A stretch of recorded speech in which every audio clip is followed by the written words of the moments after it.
So if you ever ask the question what it takes to build boosts out of gear, we're going to find out.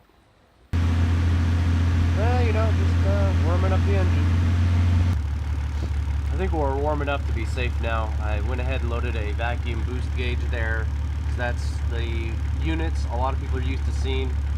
So you can see I'm pulling 22 inches of mercury at my full idle. Throttle is coming down to 1% right now. I could change that, but not too worried about that. What matters here is watching how much throttle I use to get to what vacuum level, and then what RPM am I going to be at before we see boost. So you see, if I just stab the throttle, I get up to 0 instantly, because that's what the throttle will do. And I got up to almost 3,000 in that short amount of time. So let's see.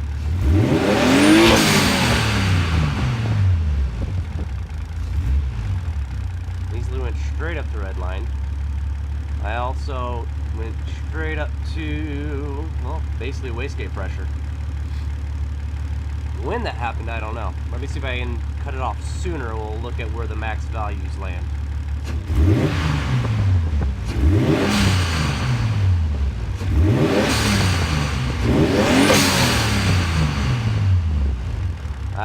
So happens at least before 6,000, as I'm already at about 2 psi there.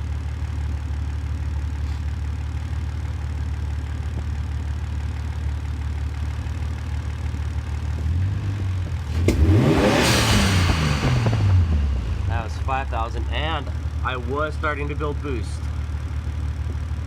It does take full throttle though. Let's see if we can actually watch the wastegate in action.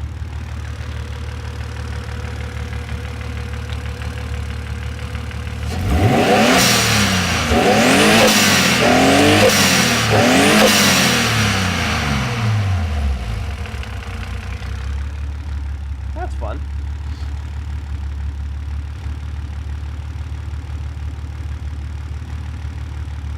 So yeah, I can generate full boost on a tiny little T3, and 1 psi is relatively easy to get to. It's just a matter of how long you're willing to bounce it off that red line and what it takes to get there.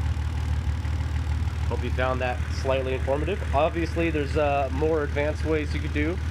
You could use launch control, which will actually retard timing and holds the engine at a certain RPM, so it performs kind of like a red line function, and then pulls ignition time to be so late so that way you essentially have still burning combustion when the exhaust valve opens. That'll of course boost really fast. And the later you get, the more likely you get popping in the exhaust, and then the more likely you are to damage your turbo. So, you know, that's fun too. Hope you found this informative.